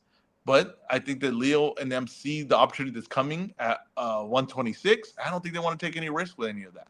So they said no. They didn't go through with the fight, and that's a big disappointment. Gongora versus Overton. Gongora is way past it. He's like way past it. He was a decent fighter at one time. He was a tough fighter at one time, but this should be, this is for one guy to prove that he's, working his way up. It has a highlight performance type opportunity. Yeah, I think this is a star-making night for him. He's in the main event. He'll be the focal point in Atlanta. He got to make it happen. He got to knock this guy out and knock him out in style. Also, heavyweight hopeful Price Taylor is going to be in the co-feature. He did make the mistake of coming on Brunch Boxing last month, so The last couple times he's been on Brunch Boxing, he has not performed well. Why We would we will to blame for see. that? What's going Yeah, on we here? will see if there's a well. He didn't come on Brunch Boxing last time. What's He got a knockout in the fifth round and did the Ray Lewis dance. well, So, it's like they always say though about him. Yesterday's price is not today's price. hey, did you read the article I wrote on him? I did not. Oh man, the name of the article: Yesterday's price, Taylor, is not today's price. It's a shame you didn't read it. That is That was a brilliant. nod to you. That was a nod to me. That was That a is nod to you. You brilliant. didn't even fucking read it. It's I great. appreciate that, sir. That is good Great. stuff. But we'll see. We'll see. All right, let's get into tomorrow. Zuffa Boxing returns with their sixth event, headlined by the Gulag match between Shane Mosley Jr. and Serhii Bohachuk. Also on the card, you have Misael Rodriguez going up against Andreas Katsarakis. What are your thoughts on this card here? The main event, like I don't exactly love. It is a Gulag fight, but I think that I don't know. I just thought Jay Mosley Jr. at a certain level has kind of showed who he was. But he's an easy guy to root for. He's got a great personality. He's very good in interviews.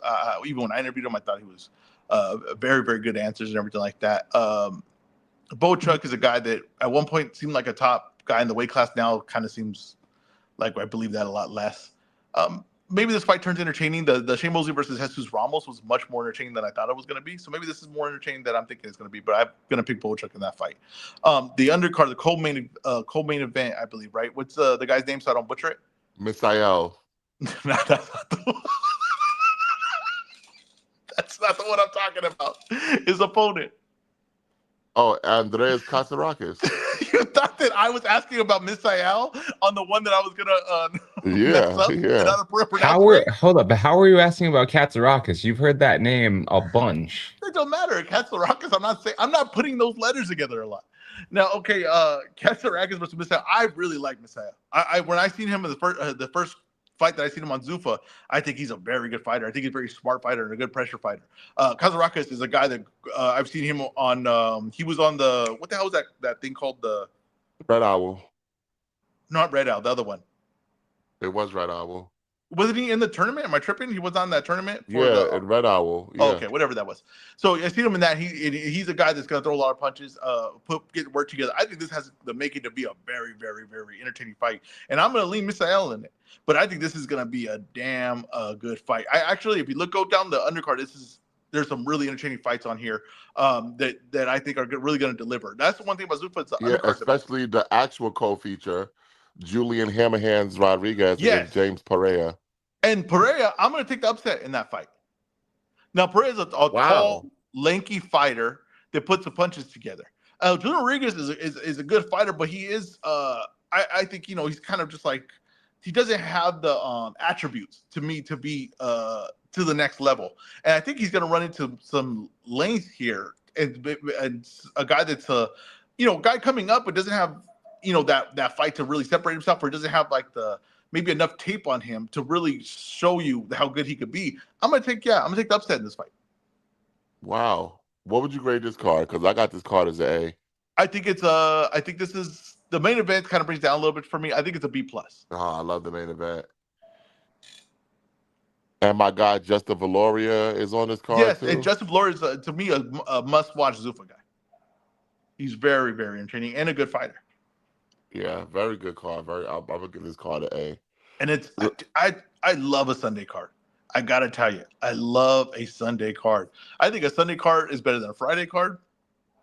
It's of course not better than a Saturday night card, but a Sunday card, there's just something about it, man. Let me tell you something. There's just something special about the sun going down, just getting a nice, relaxing day, just finishing up with some boxing. It's really fantastic.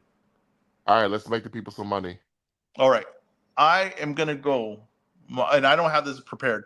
I'm gonna go with Wardley by stoppage. I'm gonna go with Boachuk by decision.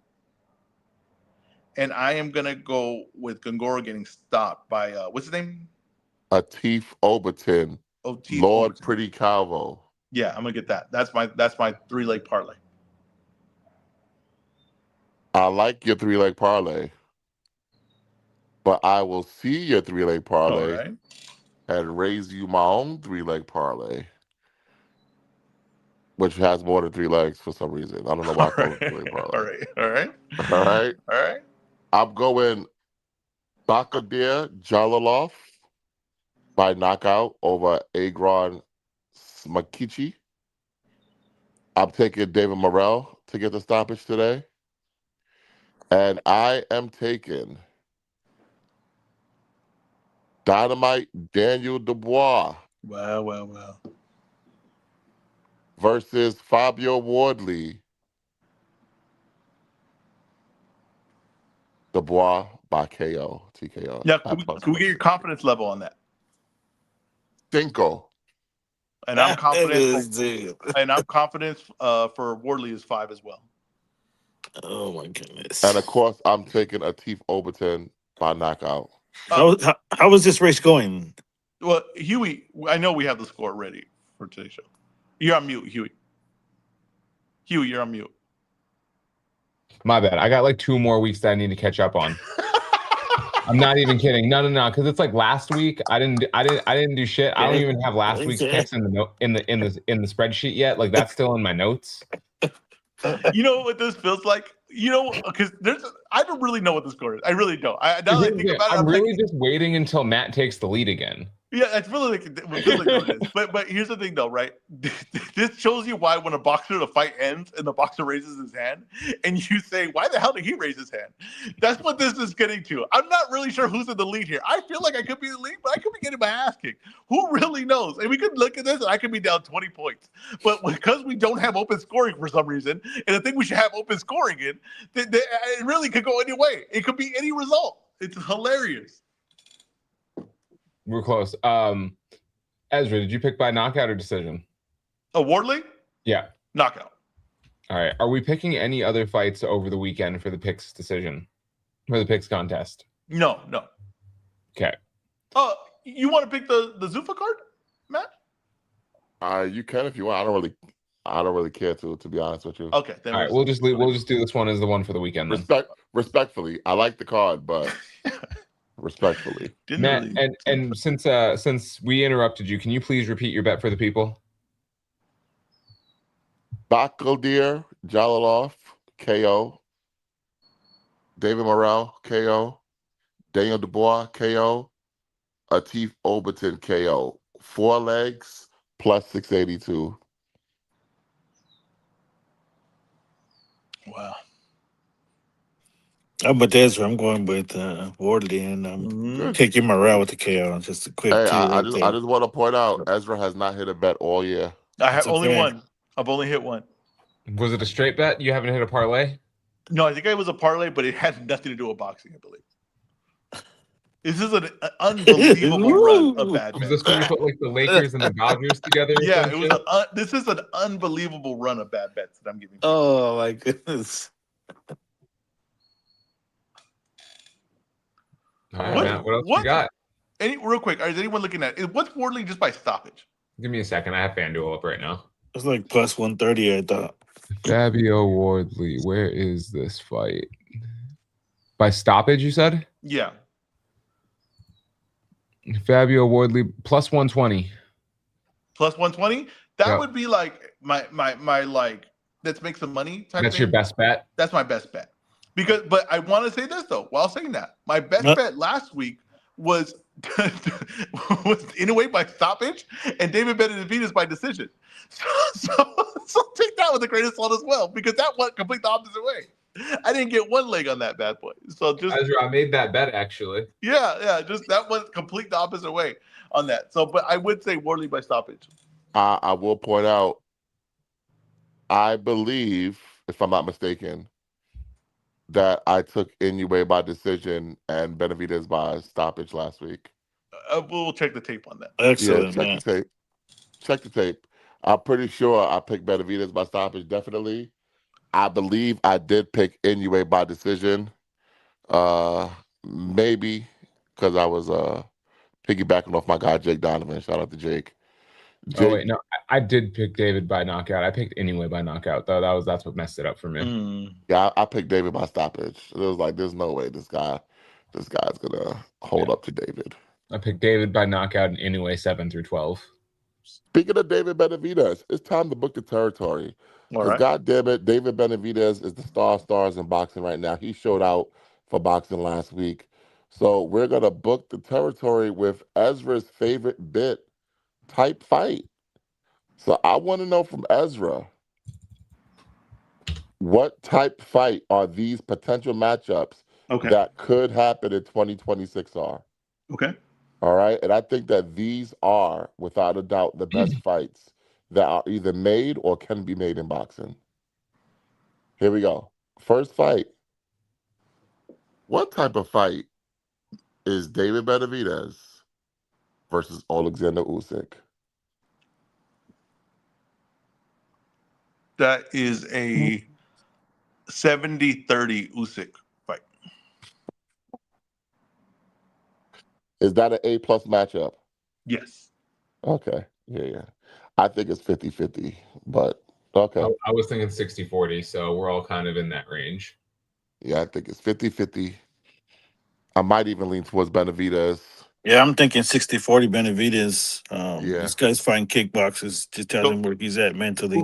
the But the Um, See, the thing with that is like I understand that he's what 38, 39 years old, but Usyk hasn't necessarily looked bad. yeah. You he also have to will if think. he fights David. You also have to think of this is when Usyk stepped into heavyweight. It took maybe like 2 fights to get adjusted to heavyweight. He struggled with Tony Bellew in what Yeah. first, So second fight. he struggled. He struggled with Chisora. Yeah. Struggled with Yeah, Chisora. Bellew was a cruiserweight. Yeah, yeah, he struggled with Chisora. Oh shit, that's right. And I think that if you're telling all these matchups are like the next matchup, then that's what it would be. If David got into heavyweight, which I want him to do, and slowly works out, it'll tighten up a lot. So here's the thing, though, right? David didn't struggle in his debut at cruiserweight. No, he did not. No, he did not. Okay. But that's And that more of would his make me start natural weight, that, I feel like. and that made me start Uh, believing in heavyweight a lot. hey, weighing at 196, cruiserweight is definitely not his natural weight. No, I'll no, tell you no. this But I right feel like now. he didn't have to do a whole lot to get to 196. I'll tell you this right now. I was already pushing David at heavyweight. I was already pushing him to fight Joshua and all those things. But when I saw that Zerto fight, I started to believe that he could beat Usyk. I started to believe like this can really be this legitimate. Could be the best. He could be the heavyweight champ, the main guy. I mean, especially if he gets all muscle put on from here on out, Ezra. I mean, Bro, it just that was like a Pacquiao like performance with that offense. It was like Pacquiao like it was. It really looked like when De La Hoya was getting chopped up by Pacquiao. It did look like that. All right. Next fight. We're going to stay with David Benavidez. David Benavidez versus Dimitri Bivol. What type fight is this fight? That's a 55-45 Benavidez. 60-40 David. Huh. I think it's a. Ezra. I'm waiting for Ezra to answer. I thought said 70 55-45. my initial 55-45? thought was Oh. 70-30, but I think Benavidez. 60-40. This is like 90-10, 80-20. Oh, you guys are crazy. He's gonna destroy Bivol. Like I seen the way David talks about how he sparred him. Like I seen the confidence in David. Like it's no big deal. It's he knows he's no big deal to him. That's true. I've heard that as well.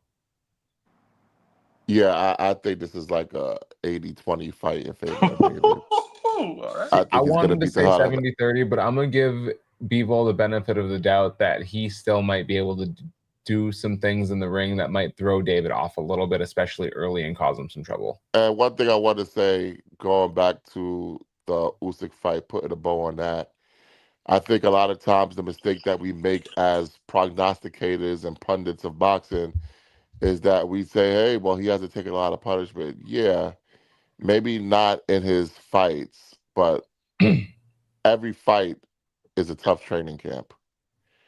So we don't know what kind of punishment he took in those camps. We don't know what kind of punishment he took in those sparrings in anticipation for these heavyweight fights against these behemoths. So he has a lot of wear and tear that we might not be thinking about. All right, the third fight, David Benavidez versus Artur Beterbiev. What type fight is that, Ezra? I think that's a 70-30 Benavides. That's a violent Wow. fight. That's a violent fight. That's what type of fight it is. I think it's 50-50. Really? Yeah. I think Yeah, he would that's a just be 50-50 fight. too fast, it'd be too much. I think that those shots will just really add up, especially with Benjamin's age. I think that would honestly probably turn into a beating pretty quick. I get what It's Matt's saying. 7:30. I think it starts out as a 50 fight, but once you get a few rounds in, it turns into that 70-30, 80-20 that Ezra's saying. Mm-hmm. Unless Beterbiev knocks his head off his shoulders. That's why it starts out as Right off the bat. 50-50 fight. Shit, it might even start out as a 60-40, as like a 55-45 fight towards better beef. The next fight, Dmitry Bivol versus Artur Beterbiev, Ezra. What Right type now, fight is that? right now that's a I 70-30. mean, obviously, I mean, 70-30 Bivol right now. okay. All right. I think that's about 60-40 Beterbiev. Really? You favor Beterbiev? I think Bivol realizes he escaped by the skin of his teeth, and that's why he's been avoiding the trilogy. Just the Okay, that's age. fair. The age is playing a I big would factor favor to me. I would favor slightly Bivol. It's somewhere in that just over 50, not quite 65s in that range. But I could see you favoring better beef if that's the mindset you're taking. Yeah, I got that 50-50. Yeah, that's a 50-50 fight. Next fight up, Canelo Alvarez versus Christian and Billy. What type fight is that, Ezra? I think that's a 60-40 and Bealey fight. Get the fuck out of here. Hey, So, you gotta 70 stop letting your Canelo hate clog your punditry. That's a 68-32 Canelo fight. It's not quite 70. I I think got this is 90-10 Canelo. I got this 70-30 Billy. Wow. Wow, Mike. Mike has officially turned on Canelo. He goes to a couple Benavides events, and now Canelo ain't shit. Now Canelo ain't shit. I All just don't right. think he got it anymore, man. Next fight up, Errol Spence Jr. versus Tim Tszyu. What type of fight is this, Ezra? I think Curious to that's see what Ezra says here. I think that's 60-40 Spence. I agree. 75-25 Spence. I think PBC got so lucky that Tim Tszyu was able to rebuild himself for this fight. Because Spence is going to beat the fuck out of this guy. Yeah. We shall see. All right. And Next you know fight what? up. Just before we move too far away from this, Cassius is right. Mbili is perfect. Canelo doesn't see what you and Mike see as. I think I got a picture with Shia LaBeouf. Well, you know, Cassius is one of the best managers in all of boxing. Does he manage Shia LaBeouf? He manages guys like Prince Patel. He manages my guy, Hitman Houston. He's a mover and shaker in the boxing industry. Hey, You well, I might got want to get with him. Blunts and Boxing agreeing with us, so I got that going for us, man. Yeah. I hope that's the boxing side. Next fight He up, does. Devin Haney versus Shakur Stevenson. What type fight is that, Ezra? I think that's a 50-50. What weight is it happening at? 147. It's a 50-50 fight. Oh, man. I think this is 60-40 in favor of Haney. Oh, you would actually favor Haney. You know, the thing that I like about that fight for Haney is, well, first of all, I don't think he has to worry about the power coming back, which would be like something that he would maybe have trouble with. But the thing is that he can be fully his offensive self. And if he can use his full offensive weapons coming forward, like Haney is, man, he's special with stuff like that. But I can see this fight looking like Zab versus Floyd, where Haney gets off strong, starts off strong, lands some decent shots, and then as the fight goes on, Shakur makes the adjustments and controls the whole second half of the fight. Yeah, I What do would you favor think? I would favor Shakur in that fight slightly. I might go the other like 60-40 if I'm gonna pick one of them, but I think that's a 50-50 fight. What do you think about the fight, Mike? I think I'm leaning toward Ezra. I just think Shakur, he's going to get more muscle even at 147, and Haney would start off well, I think, but I think Shakur eventually would figure him out, and uh, I basically think he can outbox him. All right, the next fight, Ryan Garcia versus Rolando Rolly Romero, the rematch. What type fight is this, Ezra? Don't back out now, Ezra. Come on, don't back out now. I think it's a 60-40 Ryan fight. Ah, shut the fuck up. This is 70-30 Rolly. All right. It's Easy in that work. it's in that range. It's somewhere between 60 and 70 in favor of Rolly. I got this as a 50-50. 50-50 fight. Wow. Okay. Mike's just doing promotional work for PBC. He believes Rolly's going to win this fight. Next fight up, Gary Antoine Love this Russell fight. versus Isak Pitbull Cruz. I think that is a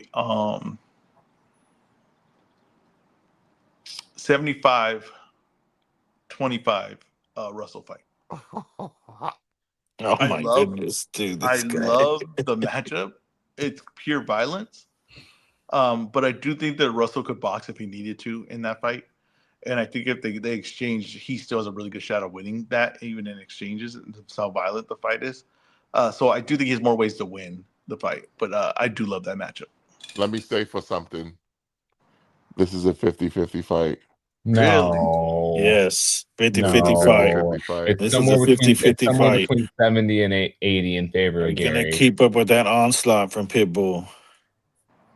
This is You This definitely know, a is a 50-50 fight. 50-50. you know who has a hell of a chin? Roach. He's got a hell of a chin. You He's just realized eating that? clean shots from Tank and Pitbull Cruz. Like, because he got hit clean by Pitbull. And he just ate him. Like, no effect on him at all. All right. Hell of a chin. And then Next you fight. had to finish this off with 2 for you and 1 for Ezra, huh? Next fight, Javante Tank Davis versus Isak Pitbull Cruz, the rematch. What I type fight is that? I think that's a 70-30 Pitbull. I'm sorry, 70-30 Tank fight. Whoa. Whoa. If Tank is even still like somewhat of himself, that's an 80-20 Tank fight. This is 50-50. What are we doing This here? is Tank, what are 50. we doing? I Tank do- 9 50. 3 with Tank 9 Remember, 3 with one a guy was broken about hand. to What are fight we doing? celebrities. One guy was about Yeah, to fight no. celebrities. The one thing I do Like, say, and I said this when the fight was rumored to, well, first rumored to have the rematch, right? Like recently. I do think this fight's gotten a lot tighter than it was the first time. I agree with you, Huey. I didn't think the fight was as close as people made the first one, right? But I do think that Pitbull Cruz will have a lot more opportunities in this matchup, and I think that Tank's coming off a lot of nonsense. He's gonna have a lot more opportunities when Tank can throw his left hand. I think that Tank is more hittable. I don't think that Tank's the same. I think there's a little bit of fall off That's here. fair. Yeah, That's I think fair. there's one more Slowed fall down. off His here. reflexes aren't the same. Yeah, and Pitbull's been kind of active. I thought Pitbull looked pretty damn good in the Roach fight. I thought that he was doing pretty good things in that fight. So I think that the fight is tightened up a little bit for me. I think it's a really interesting matchup. Respectfully, this is a 100-0 fight in favor of Tank. I knew it. I didn't This want guy to do has that type of thing. So I said no 80-20. shot. No shot to beat Tank Davis. No, none. None. Mm. His odds were slim and none, and Slim left the building. And unless Tank is legitimately a retired fighter, if Tank comes into that fight like Sonny Edwards came into his last fight, then yeah, sure, Pitbull can win. I don't know All where I Tank's know is at mentally. Tank beat him with one hand. But that's what I'm saying, Matt. Now I agree with you guys on that fight, but it's not the same time. You know what I mean? All right, we'll see. Next fight, Javante Tank Davis versus Lamont Roach, the rematch. I'm in the same spot, 70-30 Tank. You know what's funny about that? I'm in the same spot too. 100-0 for Tank. To me, this year, Tank will be back with a vengeance. Uh, can I tell you I, something that's kind No, of the no, because you reveal? got to be negative, and I don't like hold that. There's I some want to tell text you, that's kind of I want to give my type of fight for this real go go quick. go. It is 100% going to be a draw. The one thing with the Tank, if you can eat the power, you will be in the fight. If you can eat the power, you will be in the fight. He doesn't punch enough to make the rounds clear enough for him. So if you eat the power, you will be competitive, and that's why Roach was competitive with him, and that's why in situations Pitbull was competitive with them. If you look at a lot of fights, he loses. A lot of the fights are kind of close until he ends them, is because he doesn't punch enough. So the guys are staying close early, and then he catches them because he has great timing. He knows how to read guys' mistakes and their patterns. But if you can eat the power like Roach did, then you'll be in the fight. You'll have a chance. Can I ask you a question about that? As though Mm-hmm. you mentioned, he did it against Tank, he did it against Pitbull. Whatever his next fight is, if he fights someone in between, potentially fighting Tank again. How many times can he do it? What do you mean? How many times can he take that punch? Oh, you talking about Roach? Yeah. I He's mean, got a hell. if he He's has got. tough fight after tough fight where he's taking shots from these dudes that can hit, like eventually it's gonna crack, right? Yeah, I mean, yeah, if you keep getting hit clean, but the thing is that he's not letting you hit him, right? Like he's a defensive guy. He does use defense. He just has shown that when he gets Mhm. caught clean by these guys, he's durable enough to take it. That's why if we're really talking about the Tank fight. What the issue was is that he could. When I was doing the breakdown of the fight, I said he's gonna get hit. He's gonna get put to sleep, right? He's moving up in weight and all that. Right. But when he was durable enough to take it, then that fight on paper didn't make sense to be really competitive. Because skill-wise, he has skills and everything like that, and Tank doesn't punch a lot, so that's the whole thing. All right, what else I you got on agree. that? Or Mike, did you give yours on that one? I know you Oh got yeah, it's 50-50. about 70-30 Tank. Oh, okay. I thought you'd go 50-50. Final fight: the monster Naoya Inoue versus Jesse Bam Rodriguez Franco. Why you have to make me put this on wax, Matt? Why'd you have to do it? I'm just curious what he thinks. I think that is a 65-35 in a way. 80-20 anyway. 100% in a way. I And think this is 100-0 for Inoue. and I think that as this fight gets closer, the more breakdown I do, I might get tighter with that tight fight. I think the more you see and the more breakdown you do, the wider that gap is going to appear. I'm not sure about that. He wants nothing to do with Inoue, and you guys are going to find out why. All right. Those are the fights. We booked the territory. Hopefully, Ezra have time to make some graphics for some of these fights. All right, let's get into quick hits and then take this show on the road. Albert Bell, Andy Cruz bout falls apart. Supposed to be an IBF fight or eliminator. Could have been for the title. I don't know what the hell's going on. Why they can't agree on the money. Is this a missed opportunity if this fight doesn't get made, Ezra? Yeah, I thought this was a really good fight to be made because I didn't think that Cruz had really lost that much stock in his loss. I thought he looked good. I thought he was in a good competitive fight with a top guy. And I thought that Albert Bell was the guy that needed opportunity, right? He needed opportunity, and this is a good opportunity. Two guys that one Cruz don't have a big name, but he's a good fighter, and Albert Bell doesn't have a big name, but he's a good fighter. And two guys should fight each other to put themselves to the next level. So I don't. It's really disappointing to me this fight's not happening because it was a fight that I was excited for. Well, let's not say it's not happening. Well, okay, I was really disappointed that It's this going to fight purse is. bid now. It's good. Oh, okay. Well, then we're looking all right. Yeah, but they thought they had a deal, Yeah. Yeah, So what that's my happened? Is this problem. one of those things where they had an agreement, promoted and put the money where they were supposed to in a trust or something like that? No, this is all Eddie Hearn. Okay. This is Matchroom. Do you Matchroom's think? making the fight. It was supposed to be So at Matchroom first. doesn't want to match Cruz up with Albert Bell. No, No, they I think do. it's just the money. Got you. Yeah, at first the fight was supposed to be on the Boots Zaya's undercard. They didn't get it done in time for that.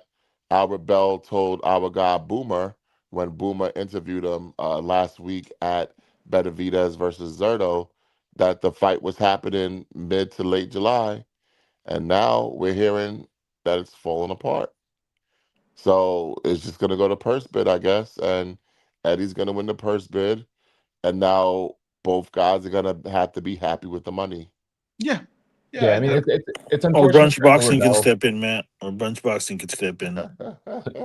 Honestly, that's probably where you just nailed it. Is that strategically, it's better for Eddie to go to purse bid. Yeah.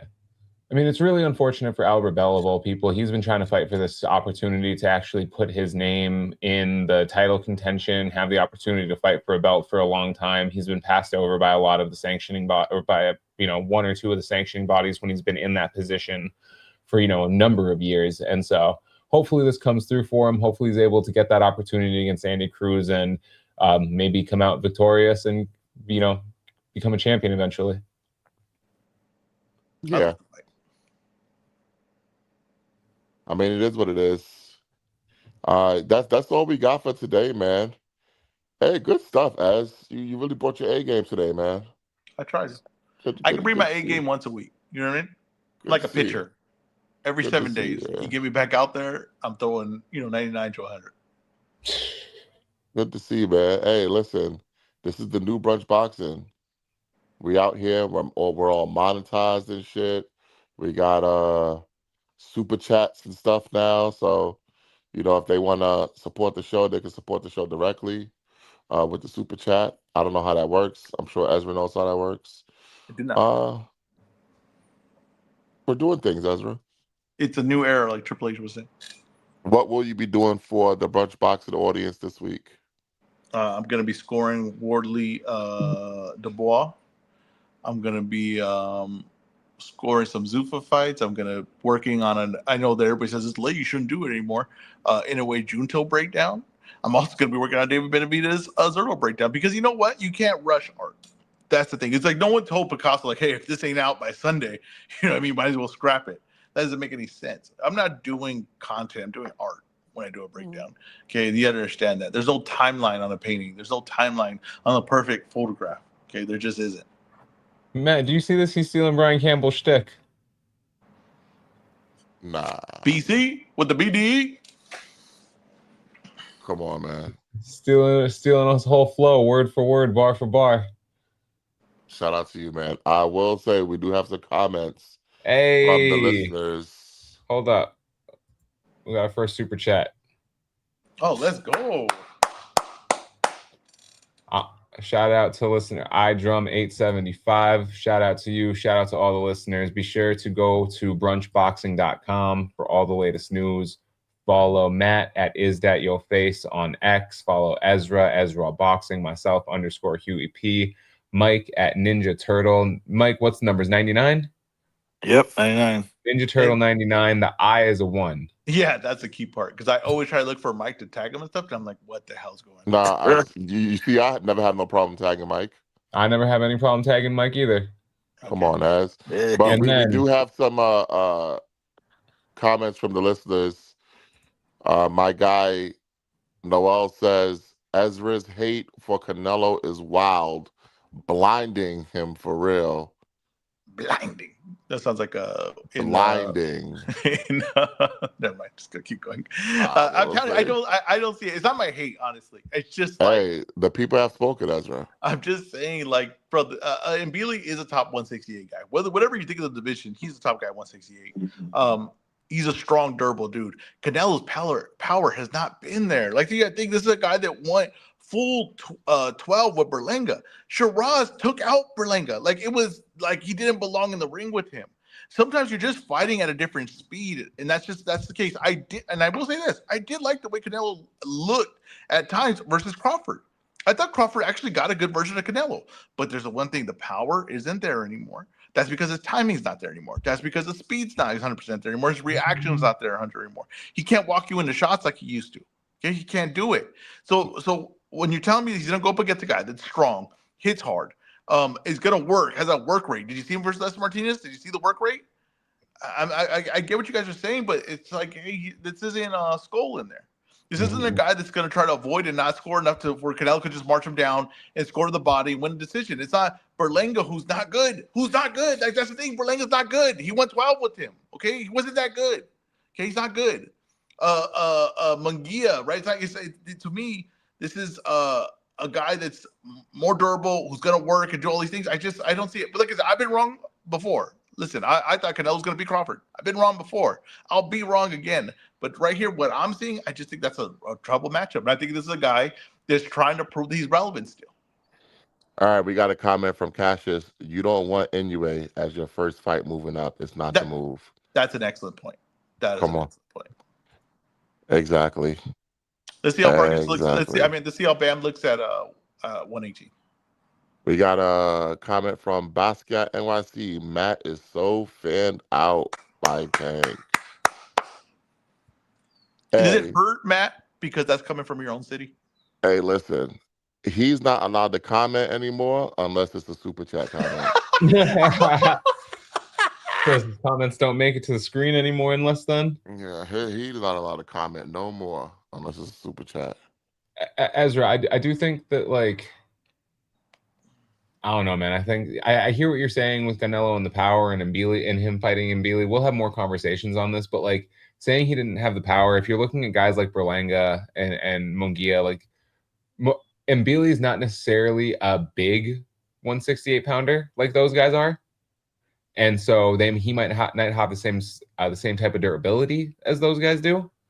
And he's going to be missing a lot more punches against Canelo, I think, with his upper body movement than he was against Lester. So that's gonna impact his endurance as we go later in the fight, or even into the mid rounds of the fight, where he's coming forward and Canelo's able to maybe walk him into a shot, and that momentum is also on top of the power that Canelo's throwing. Well, we didn't see that, and it's like people thought, okay, yeah, his power is going to be a difference in the Crawford fight.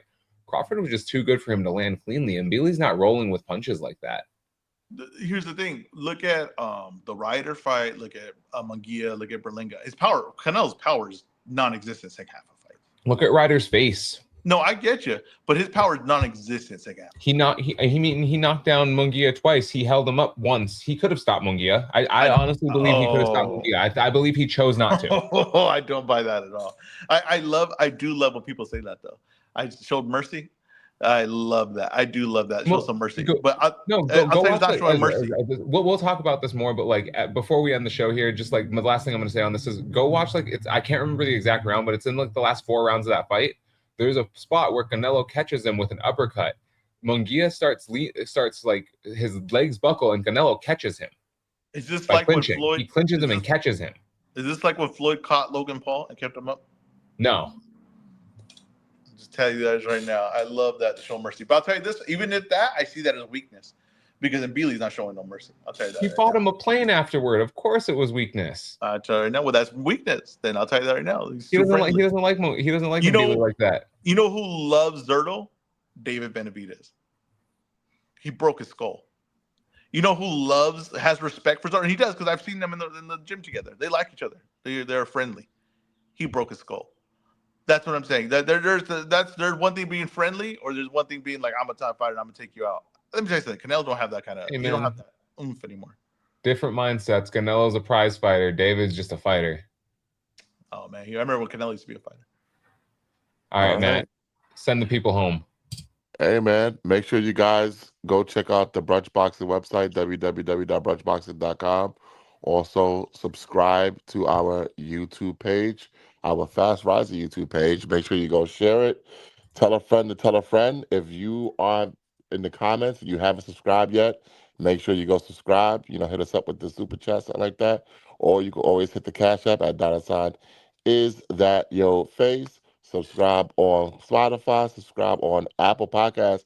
Would you believe, EzRaw, Apple Podcasts accounts for 43% of our podcast listens? No shit. That is amazing. I had no idea. 43%. So subscribe, give us a rating on Apple Podcasts. Show your boys some love, man. Hey, you know what? I'm going to be back with a post-fight show. Fabio Award lead, Daniel Dubois. Because I have a feeling we're going to see some shit in that show. That's for sure. But if Fabio Worley wins, I will not be back for a post fight. But yeah, I will be back for a post fight. Make sure you guys go check that out. But this has been another edition of Brunch Boxing. He is our COO, the Mexican Al Heyman Mike. He is our producer, Huey P. He is the host of Brunch Boxing, EzRaw Boxing. I am Matt. We are Brunch Boxing, and we are out. Fight news. It's not fight news. It's brunch boxing. Brunch boxing, man. Y'all. Brunch boxing, man. Y'all. Man, y'all keep doing